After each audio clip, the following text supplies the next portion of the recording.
Don't allow to steal your time. Time is more precious, very very precious. Time is not a gold. நீ கோல்ட வந்து தொலைச்சிட்டா மறுபடியும் சம்பாதிச்சிடலாம். Time தொலைச்சிட்டா மறுபடியும் சம்பாதிக்க முடியாது. எப்படின்னு சொல்லவா? இன்னைக்கு என்ன தேதி? 2ஆம் தேதி. என்ன டைம்? 3:10. எந்த டைம்க்கு இந்த வளாகத்துக்குள்ள நுழைஞ்ச நீ சாப்பிட்டுட்டு? பர்வீன் சுல்தானா பேச்ச கேட்கறதுக்காக எத்தனை மணிக்கு நுழைஞ்ச? 1:30 to 2 o'clock. Sorry, 2nd July 2016 at afternoon 2 PM மறுபடியும் நுழைஞ்சிரு பாப்போம். உலகத்துல என்ன வேணாலும் மறுபடியும் செய்யலாம். You cannot step the river twice. You cannot look back. Time has gone. That's it. காலம் பொன் போன்றதல்ல, காலம் உயிர் போன்றது. உயிர் போனால் திரும்பி வராது. அதே போல் காலம் போனால் திரும்பி வராது குழந்தைகளே. காலத்தை யார் அவர்கள் சீஸ் செய்து கொள்கிறார்களோ, யார் அவர்கள் கையகப்படுத்திக் கொள்கிறார்களோ அவர்கள் தான் வாழ்க்கையில் ஜெயிக்கிறார்கள். Seize your time. Don't allow to waste your time. Any cost. It is the investment. இப்ப நானும் நீயும் பேசிட்டு investment. It's not waste. செலவாய் கூட போல, அது சேமிக்கப்படுகிறது, முதலீடு செய்யப்படுகிறது. டைமை வந்து இன்வெஸ்ட் பண்ணு. மணிலாம் செகண்டரி தான். நாலேஜ் கெயின் பண்ணு. நாலேஜ் கெயின் பண்றதும் லேர்ன் பண்றதும் அப்படிங்கிறது தான் வாழ்க்கையில் இன்வெஸ்ட் பண்றது. Do invest the time. வாழ்க்கையில மிக மிக முக்கியமான ஒரு தருணத்தை நான் சொல்லுகிறேன். இந்த உலகத்துல நீ சொல்றல்ல, இன்னைக்கு எனக்கு ஹாப்பி பர்த்டே. பர்த்டேவே பெருசு உனக்கு. இதுல ஹாப்பி பர்த்டே எப்படி வந்துச்சு? நீ பிறந்ததுக்கு நான் எதுக்கு சந்தோஷப்படணும்? இன்னொரு விஷயம் சொல்ற, பர்த்டேயை விட மிக முக்கியமானது எந்த டே தெரியுமா? நீ ஏன் பிறந்தன்னு இந்த உலகத்துக்கு சொல்ற நாள். அதான் முக்கியமே தவிர உன் பர்த்டே முக்கியம் இல்லை. Don't celebrate your birthday. Rather than you celebrate your victorious day. You celebrate your successful day. நீ சக்சஸ்ஃபுல் ஆகிறதுக்கு எனக்கு தெரிஞ்ச ஒரு அம்மாங்க, பழனி அம்மாள் அவங்க பேர். இன்னைக்கும் நீ சிதம்பரம்ல போனா பார்க்கலாம். கிழக்கு வீதி தெருவுல அவங்களுடைய கிளினிக் இருக்கு. She must be 90. She is a gynecologist. நான் அவங்கள போய் பார்த்தேன். அவங்க கிட்ட கேட்டேன், அவ்வளோ காலத்துக்கு முன்னால இந்த சின்ன கிராமத்துல எப்படி நீங்க டாக்டர் ஆனீங்க? எனக்கு படிக்கிறதுனா ரொம்ப பிடிக்கும். அப்படியா? எவ்வளவு பிடிக்கும் சொல்லுங்க பாப்போம். அவங்க சொன்ன பதில் நான் அப்படியே சொல்றேன், முடிஞ்சா புரிஞ்சுக்கோ. நான் தீபாவளிக்கும் பொங்கலுக்கும் புது துணி வாங்க மாட்டேன். என்ன வாங்குவீங்க? அன்னைக்கு நான் யூனிஃபார்ம் வாங்குவேன், புது யூனிஃபார்ம். எதுக்கு? நான் எக்ஸாமினேஷன் போகும்போது அதை போட்டு போவேன். ஏன் அப்படி? தீபாவளியோ பொங்கலோ நான் யார் இந்த உலகத்துக்கு காட்ட போறது கிடையாது. என்னுடைய எக்ஸாமினேஷன் ஹால் தான் நான் யார் இந்த உலகத்துக்கு காட்ட போகுது. அதனால நான் எக்ஸாமினேஷன் ஹாலுக்கு போகும்போது புது ட்ரெஸ் போட்டு போகிற வழக்கம் எனக்கு இருந்ததுன்னு சொன்னாங்க அந்த அம்மா. How she is celebrating her examinations. நீ எம்ஜிஆர் படம் பார்த்திருக்கியா? கையில ஒரு வாள் வச்சிட்டு ஆடும்போது அவர் சிரிச்சிட்டே இருப்பார். ஏன்? வித்யா கர்வம், எனக்கு இது தெரியும், நான் விளையாடுகிறேன் அப்படிங்கிற ஒரு விஷயத்துல அவர் என்னைக்குமே வில்லன் கிட்ட தோத்ததே கிடையாது. உன் எக்ஸாமினேஷன் நாள்லயே நீ அந்த சிரிப்போட தான் எக்ஸாமினேஷன் பேப்பரையே சந்திக்கணும். ஒரு எம்ஜிஆர் கையில வாள் எடுத்து சுத்துற மாதிரி அவ்வளவு சந்தோஷமா. Don't fear my child. Don't fear. Fear என்ன வேர்ட் பார், English word. Fear, false evidence appears real. It appears like a real thing, but it's a false evidence. அச்சமே கிடையாது. கல்வி கற்பதற்கோ எக்ஸாமினேஷனை சந்திக்கிறதுக்கோ எப்பவுமே பயப்படாத. அதுதான் உன்னுடைய வாழ்க்கையில் நீ யார் என்று இந்த உலகத்திற்கு சொல்லக்கூடிய அற்புதமான தருணம். போருக்கு போவது போல் தனியா புறப்பட்டு வா, கூட்டு சேர்த்துக்காத. அப்படி வந்து நின்று உட்கார்ந்து எழுதக்கூடியவர்கள் வாழ்க்கையில் ஜெயிக்கிறார்கள். நான் ஒன்னு சொல்றேன், உன்னுடைய வாழ்க்கையின் தருணங்களை நீ வந்து கையகப்படுத்தி வச்சுக்கோ. எப்பவுமே புத்திய ஷார்ப்பாவை. ஏன், எதுக்கு, why not இந்த क्वेश्चंस கேட்டுக்கிட்டே. ஏன் இப்படி இருக்கிறது, ஏன் இப்படி இருக்க கூடாது, இந்த விஷயம் என்ன? process தான், ரிசல்ட் முக்கியம் இல்ல, process தான் முக்கியம். process என்ஜாய் பண்ணு, படிக்கிற process என்ஜாய் பண்ணு. ரிசல்ட் தானா வந்துரும், டிஃபால்ட்டா ரிசல்ட் வந்துரும். உன்னுடைய வாழ்க்கையில் நீ என்ஜாய் பண்ற மொமெண்ட்டை நான் சொல்ற உண்மையா, என் வயதிற்கு வரும்பொழுது உனக்கு தெரியும், உன் வாழ்க்கையில் நீ மகிழ்ச்சியாக இருந்த தருணங்கள் இந்த வயது தருணங்கள் தான். இங்க முட்டி முட்டி மோதி மோதி படித்த தருணங்கள் தான் உன் வாழ்க்கையில் மிக இனிமையான தருணங்கள் என்று பின்னால் வரும்போது உனக்கு தெரியும். அப்ப நான் நினைச்சுக்க இதுவே இவ்வளவு கஷ்டமா இருக்குது, இதுக்கு அப்புறமா வரும்பொழுது இதுவே அவ்வளவு சுலபமா இருக்கிற மாதிரி தெரியும்னா அப்ப எவ்வளவு பெரிய பெரிய விஷயங்களை நீ சந்திக்க போகிறாய். அதற்கு உன்னை தயார்படுத்திக்கொள். ரொம்ப ஜாலியா, ரொம்ப ஜோவியலா படி. Don't waste your time. Don't waste your time in this gadgets. Cricket பாப்பியா? விளையாடுவியா? பாப்பியா? ரெண்டுமே செய்வ. ரெண்டுக்குள்ள எது அதிகமா செய்வ? விளையாடுவியா? நிஜமா? சரி, ஞாயிற்றுக்கிழமை காலையில கிரவுண்ட்ல எல்லாருமே வந்து உனக்காக காத்திருக்காங்க. திடீர்னு வந்து உனக்கு ஒரு லைவ் டெலிகாஸ்ட் வந்துருச்சு. India versus Australia. பாகிஸ்தான் வேணாடா, அது ஒரு சொத்த டீம், அதை போய் ஜெயிச்சு என்ன பண்ண போறோம்? ஆஸ்திரேலியாவே வச்சுப்போம். Australia versus India. ரொம்ப பிடித்தமான இந்தியன் கேப்டன் தோனி. தோனிடா டேய், தோனி. தோனி ஆடுறாரு. இப்ப உனக்கு போன் வருது, டாஸ் ஜெயிச்சிட்டோம், ஓபனிங் நடக்குது, கிரிக்கெட் ஆரம்பிச்சிருச்சு. அப்படி பார்த்துட்டு உட்கார்ந்துட்டு இருக்கிற, கிரிக்கெட் போயிட்டே இருக்குது, பயங்கரமா போயிட்டு உனக்கு போன் வருது. ஏய் கிரவுண்டுக்கு வரலையா? என்ன சொல்வ? டேய் ஏடா போன, மேட்ச் முடிச்சிட்டு வரேன், இப்படிதான் சொல்வ. எங்க வீட்டுல என் அண்ணன் பையன், நான் ஒரு நாள் இப்படி உள்ள வந்தேங்க, இந்தியன் கிரிக்கெட் இது பேட்ஸ்மேன் ஒருத்தன் அவுட் ஆயிட்டான். நான் உள்ள வந்தா அவுட் ஆயிட்டான். உடனே இல்ல, அத்த don't come here, just go out. நீ வந்தா இவன் அவுட் ஆகுறான், நீ போ அப்படிங்கிறான். நான் உள்ள வந்தா அவன் அவுட் ஆகுறான். அப்படி பைத்தியமா சினிமா பாக்குறவங்க மாதிரி கிரிக்கெட்டை பாக்குற பசங்க. நான் அந்த பையன்கிட்ட ஒன்னே ஒண்ணு சொன்னேன், முடிஞ்சா நீ அக்னாலேஜ் பண்ணு. நீ அந்த மாதிரி இப்படி உட்காந்து பார்த்து ஜஸ்ட் மிஸ். ஏய் டேய், இப்படி தலகாணிய மடியில வச்சுக்கிட்டு என்ன ஆக போகுது? அப்படி உயிரை விட்டு பார்த்து எவனும் வேணாம் போ, அவன் இது போட்டுருவான், அட்வர்டைஸ்மெண்ட் போட்டுருவான். என்ன ஆகும் என்னன்னு தெரியல. நல்லாதான் போயிட்டு இருந்துச்சு, இவன் வந்தான், நீ வேற வந்தியா? இப்படி பேசிட்டு இருக்கிற உனக்கும் தோனிக்கும் ஒரே வித்தியாசம் தான் குழந்தைகளே. 4 வித்தியாசம் சொல்றேன். உனக்கும் தோனிக்கும் இருக்கிற 4 டிஃபரன்ஸ். ஒரு ஒற்றுமை சொல்றேன், உனக்கும் தோனிக்கும் இருக்கிற ஒரு ஒற்றுமை சொல்றேன். ஒரே ஒற்றுமை, நீயும் தோனியும் கிரிக்கெட்டர்ஸ். நீயும் கிரிக்கெட்டர், அவனும் கிரிக்கெட்டர், அவ்வளவுதானே. அவன வானத்துல இருந்தா வந்தான், மனுஷன் தானே, கிரிக்கெட்டர் தானே. நீ கிரிக்கெட் தானே விளையாடுற. நீ என்ன அவன மாணிக்கத்திலையும் தங்கத்திலையும் பேட் வச்சு விளையாடுறான்? அவன கட்ட பேட் தான், நீயும் கட்ட பேட் தான், மட்டை பந்து மட்டை. சரி, நீயும் அவர்தான் விளையாடுறான், அவனும் அதான் விளையாடுறான். உனக்கும் அவனுக்கும் இருக்கிற 4 வித்தியாசம் சொல்லட்டுமா? அவன் விளையாடுறான், நீ பாக்குற, ஒரு வித்தியாசம். 2வது வித்தியாசம், அவன் சுவிட்சர்லாந்து, அமெரிக்கா, ஆஸ்திரேலியா, சவுத் ஆப்பிரிக்கான்னு போய் போய் விளையாடுறான், நீ புலி மூட்டை மாதிரி ஒரே இடத்துல உட்கார்ந்துட்டு அவனை பாக்குற. 2வது டிஃபரன்ஸ். 3வது டிஃபரன்ஸ், அவன் ஆடும்போது சம்பாதிக்கிறான். இப்ப நீ அங்க பேசினா சம்பாதிக்கிற, நான் இங்க பேசினா சம்பாதிக்கிறேன். பேசணும், சம்பாதிக்கிற மாதிரி பேசணும், சம்பாதிக்கிற மாதிரி இல்ல பேசக்கூடாது, இல்ல பேசக்கூடாது. அவன் ஆடுறான், சம்பாதிக்கிறான், நீ செலவு பண்ணிட்டு பாக்குற. 4வது டிஃபரன்ஸ், அவன் ஒவ்வொரு ஆட்டத்திலும் புகழை சம்பாதிக்கிறான். நீ ஒரு கெட்ட வார்த்தையாவது கேட்காம உங்க அம்மா அப்பா கிட்ட இருந்து அந்த மேட்சை முடிக்க போறது கிடையாது.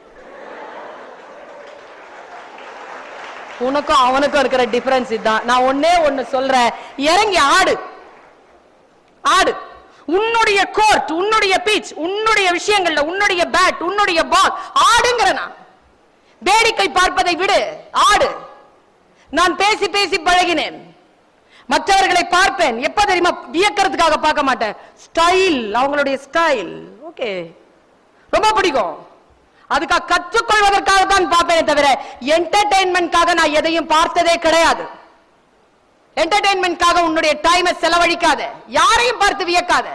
நீ இந்த கராத்தே கிட்ல பாத்தியா, ஒரு பாம்பு ஆடிக்கிட்டு இருக்க, ஒரு பொண்ணு ஆடிட்டு இருப்பா.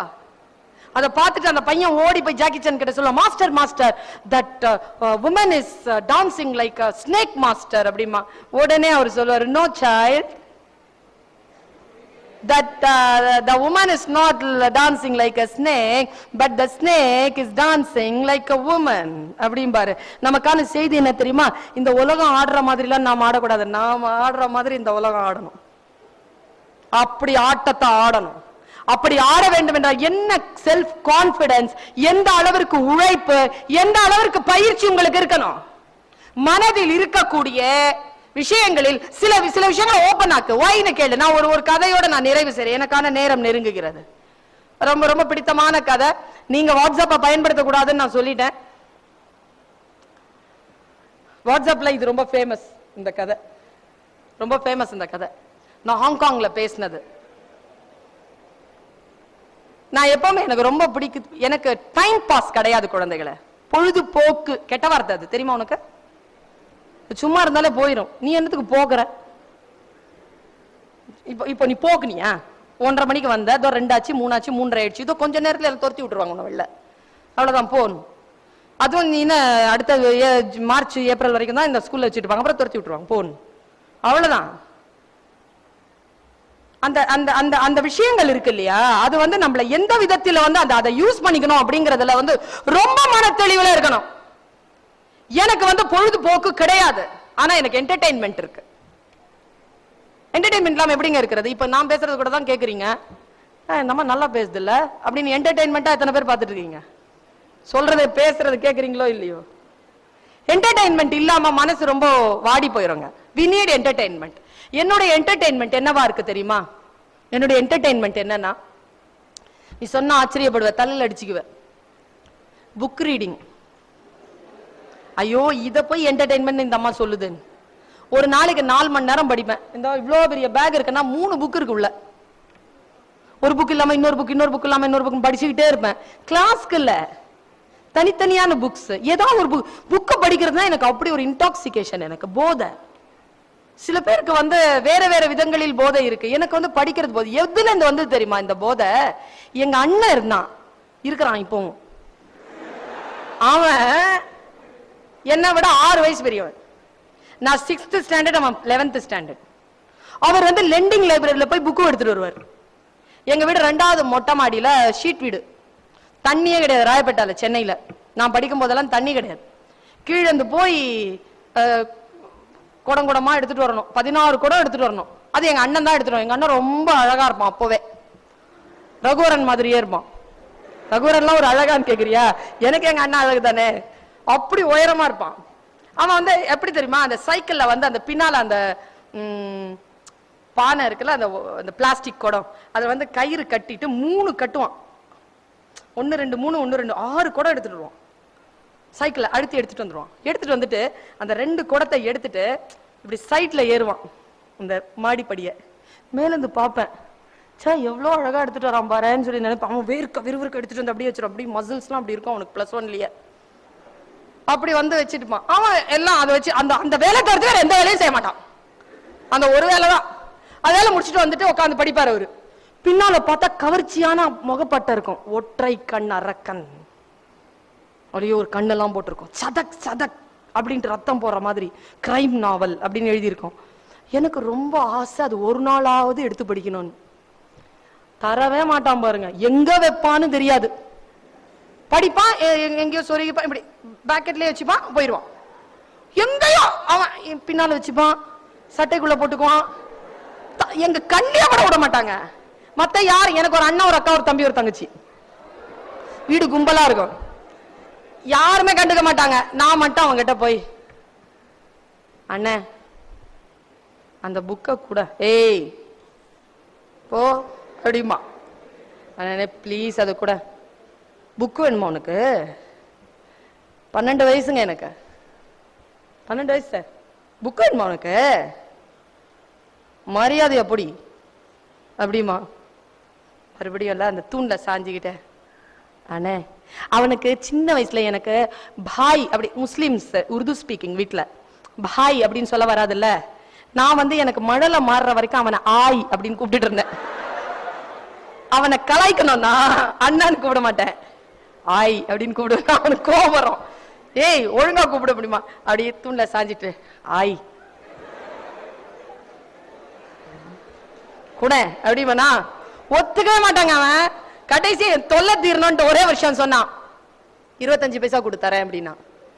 25 பைசாவா? ஏன் கட்டியா? காசு எங்க இருந்து வரும்? அவன் சொல்ல, உனக்கு தெரியுமா இந்த புக்கு 25 பைசா நான் லெண்டிங் லைப்ரரியில இருந்து வாங்கிட்டு வரேன், உனக்கு எப்படி ஃப்ரீயா கொடுக்கறது? ஒரு நாள் இப்படி கேட்கறான், என் மூளை வேலை செய்யுது. டேய், நானும் வேலை செய்யல, நீயும் வேலை செய்யல, உன்கிட்ட மட்டும் எப்படி 25 பைசா வருது? ஓ, அவன் தான் மார்க்கெட்டுக்கு போவான்,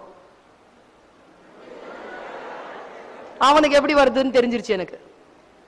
அவன் கிட்ட சொன்னேன், அண்ணே என்கிட்ட காசு இல்ல, நீ என்ன வேலை சொல்லு நான் செய்யறேன். என்ன வேலையும் செய்வியா? செய்யறேன். அப்போ கீழே இருந்து நான் தண்ணி கொண்டாந்து வச்சிருவேன், மேல எடுத்துட்டு வருவியா? எங்க இத்தினூண்டு இருப்பேங்க நான், ஒல்லியா, இப்ப இருக்கிற மாதிரி இருக்க மாட்டேன், ஒல்லியா இத்தினூண்டு இருப்பேன். அந்த பெரிய குடம் இவ்வளவு பெருசா இருக்கும், அந்த குடம் எனக்கு அவ்வளவு பெருசா இருக்கும். அந்த குடத்தை எப்படிங்க எடுத்துட்டு வர்றது? அவன் சொல்லுவான், இங்க பார், குடம் எடுத்துட்டு வரியா கீழே இருந்து? எத்தனை குடம் எடுத்துட்டு வரணும்? நீ உன்னால எவ்வளவு முடியும்? 5 குடம். 5 குடம் எடுப்பியா நீ? ஓகே, 5 குடம் எடுத்துட்டு வந்தா 30 பக்கம். சரி, அந்த தண்ணிய முக்கி மொனகி மேல எடுத்துட்டு வந்த 5 குடம் எடுத்து வச்ச உடனே அந்த புக்கு தருவாங்க. உட்காந்து படிச்சு எங்க இருந்துதான் கடங்காரனுக்கு தெரியுமோ அந்த 30வது பக்கம் வருதுன்னு புடிங்கிருவான். கரெக்டா புடிங்கிருவான். மறுபடியும் கீழவா, மறுபடியும் 5 குடம் எடுத்துட்டு வா. 5 குடம் எடுத்து 30 பக்கம் 30 பக்கம் 30 பக்கம்னு படிச்சு படிச்சு படிச்சு முடிச்சதுதான் இந்த கிரைம் நாவல்ல இருந்து தொடங்கி பாலகுமாரன், சுந்தர் ராமசாமி, இன்னைக்கு இருக்கக்கூடிய ஜெயமோகன் வரைக்கும் நான் படித்து படித்து படித்து கொண்டே இருக்கும் அத்தனை கிளாசிக்கல் லிட்ரேச்சர், அத்தனை விஷயங்களையும் நான் படிக்கிறதுக்கு எனக்கு ஆதரவாக இருந்தது நான் குடம் தூக்கி அந்த மனநிலை தான். அந்த மாதிரி 5 குடமா தூக்கிட்டு தூக்கிட்டு தூக்கிட்டு வந்துட்டு படிச்சதுதான் இன்றைக்கு நான் அந்த நூல்களை படிப்பதனால் 29 நாடுகளுக்கு நான் பயணம் செய்திருக்கிறேன். 29 countries, Australia, France, Canada, America, உலகத்தில் இருக்கக்கூடிய அத்தனை தமிழர்கள் வாழ்கின்ற பகுதியிலும் நான் போயிட்டு வரதுக்கு ஒரே காரணம், நான் படிக்கின்ற நூல்கள். என்டர்டெயின்மெண்ட்டை நான் அடிஷனல் இன்கமா மாத்திட்டேன். என்னுடைய என்டர்டெயின்மெண்ட் புக் வாசிக்கிறது. புக் வாசிக்கிறத நான் மார்க்கெட் பண்ணி அதிலிருந்து நான் வளர்ச்சி எப்படி அடைவது என்று புகழையும் பணத்தையும் பயணத்தையும் சம்பாதித்துக் கொண்டேன். உன்னுடைய என்டர்டெயின்மெண்டா நீ எதை வச்சிருக்க? எந்த என்டர்டெயின்மெண்டா இருந்தாலும் அந்த என்டர்டெயின்மெண்ட் உனக்கு இந்த உலகத்தில் புகழையும் பணத்தையும் அமைதியையும் பேர் ஆனந்தத்தையும் தரணும். அப்படிப்பட்ட அந்த அடிஷனல் இன்கமாக அதை மாற்றுவதற்கான என்டர்டெயின்மெண்ட்டை டிசைட் பண்ணுங்கிறனா. உன் நேரத்தை சாப்பிடக்கூடிய விஷயங்கள் அல்ல. எப்பவுமே யோசிச்சுட்டு ஏன் ஏன் ஏன் எதுக்கு எப்படி யோசிச்சுட்டே இரு. இன்றைக்கு காலையில் ஒரு நண்பர் என்னுடன் வந்திருந்தார். அவர் சொன்னார், இந்த குழந்தைகளுக்கு அந்த கதையை என் சார்பாக நீங்க சொல்லுங்க, கண்டிப்பா சொல்லுங்க. அந்த நேர் விருப்பத்தின்படிக்கு நான் ஒரு விஷயத்தை சொல்றேன். எப்பவுமே குழந்தைகளை யார் எதை சொன்னாலும், ஆப்ரஹாம் லிங்கன் தன்னுடைய மகனுடைய ஆசிரியருக்கு எழுதிய கடிதத்தில் குறிப்பிட்டது போல், எதை யார் சொன்னாலும் முழுமையாக அதை நம்பாதபடிக்கு இருக்கும்படிக்கும் அதில் இருக்கக்கூடிய பேருண்மையை ஆராயும்படிக்கும் என் குழந்தைக்கு சொல்லித்தா என்று ஆசிரியரிடம் கேட்பான் ஆப்ரஹாம் லிங்கன். அந்த மாதிரி நான் சொல்லக்கூடிய வார்த்தைகளிடம் இருந்து நீ ஒரு சத்தியத்தை எடுத்துக்கொள். சின்ன வயசுல நீ எல்லாம் கேட்ட கதை தான், எல்லாருக்கும் தெரிஞ்ச ஒரு கதை. என்ன கதை? யார் தான் சொல்லி தராங்க உங்களுக்கு?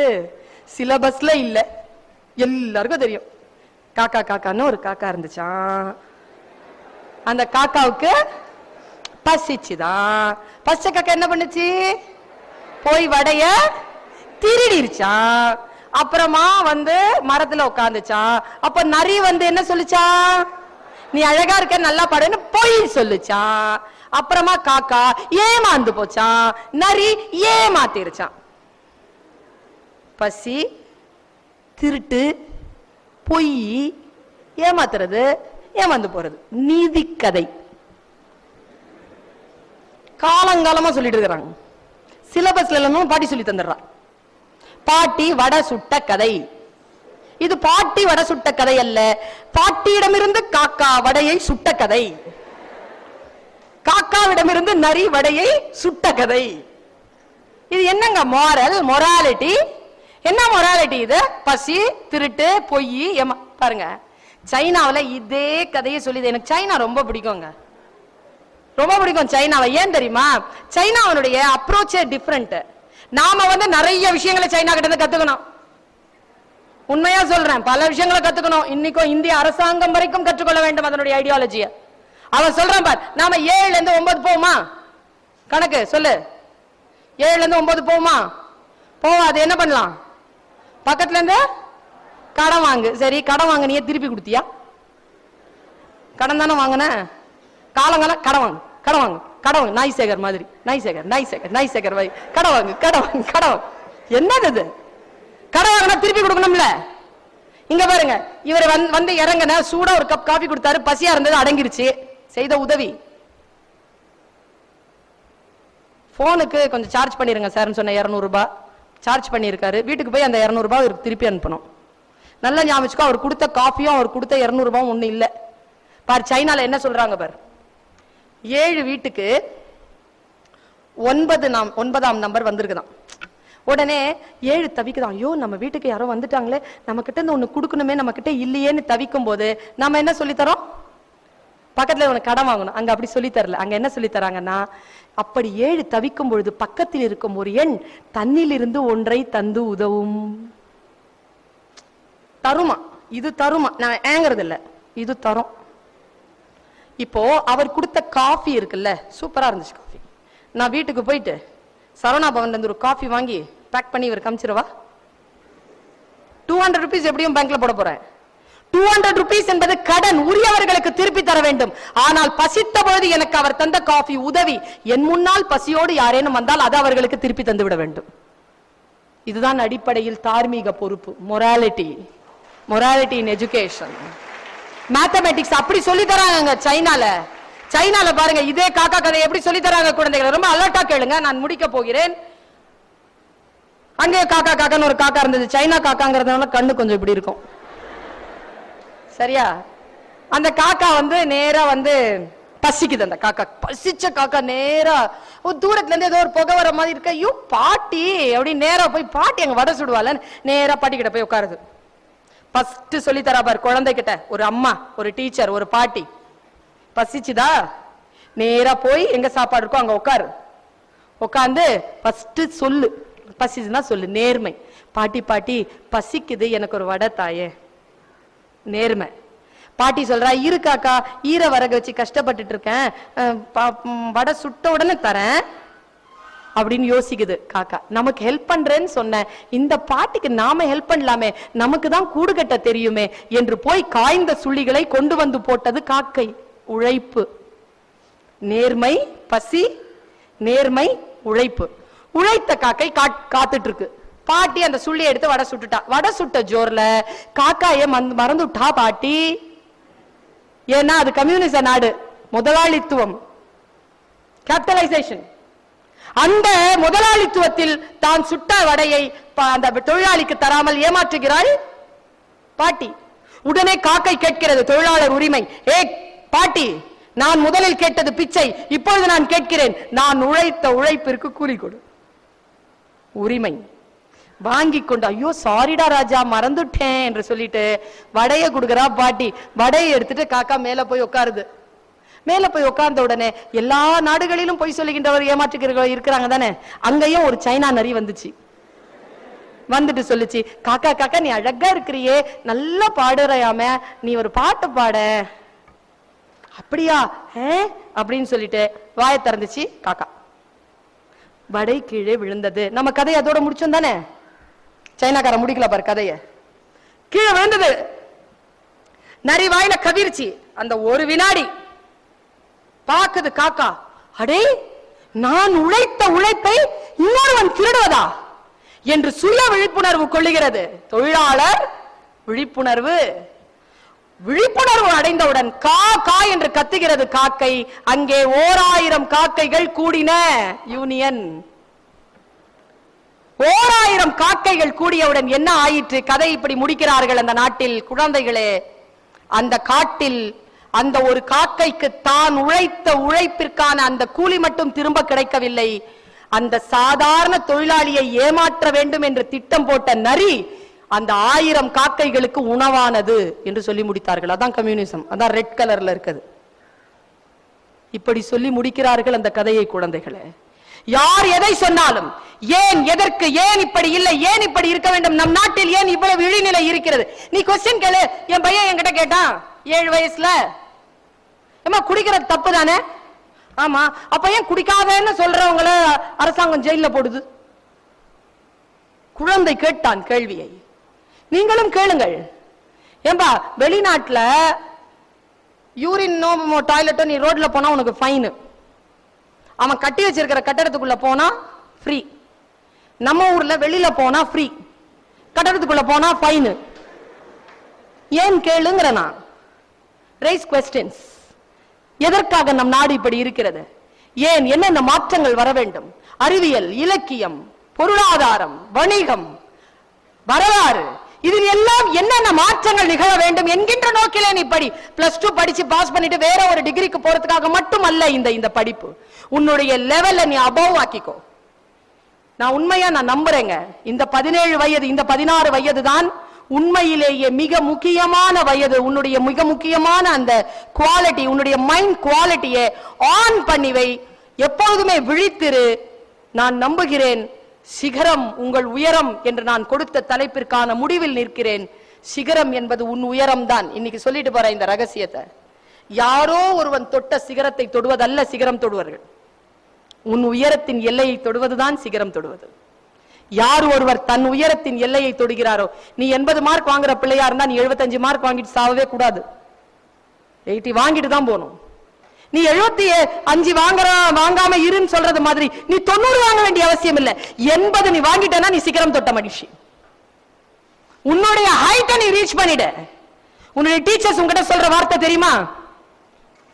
உன்னால இதுக்கு மேலேயும் மதிப்பெண்கள் வாங்க முடியும், கொஞ்சம் முயற்சி செஞ்சா நீ நல்லா படிப்ப, நீ பண்ண மாட்டேங்கிற என்று ஒரு ஆசிரியை உனக்கு சொல்லுகிறார் என்றால் உன் சிகரத்தை தொடுவதற்காக அவர் உனக்கு வழிகாட்டுகிறார் என்ற அர்த்தம். உன் சிகரத்தின் எல்லையை நீ தொட்டு நில். அடுத்த முறை நான் சந்திக்கின்ற பொழுது நீ உன் சிகரத்தின் எல்லையில் நின்று கொண்டு வெற்றி கொடி நட்டுக் கொண்டிருப்பாய். நானும் என் சிகரத்தின் உச்சத்தில் நின்று கொண்டு அதே வெற்றி கொடியோடு உன்னை சந்திப்பேன். அந்த சந்திப்பு நிச்சயம் நிகழும். மிகப்பெரிய வெற்றி விழாவில் +2 முடிக்கின்ற பொழுது மீண்டும் நான் உன்னை சந்திப்பேன்.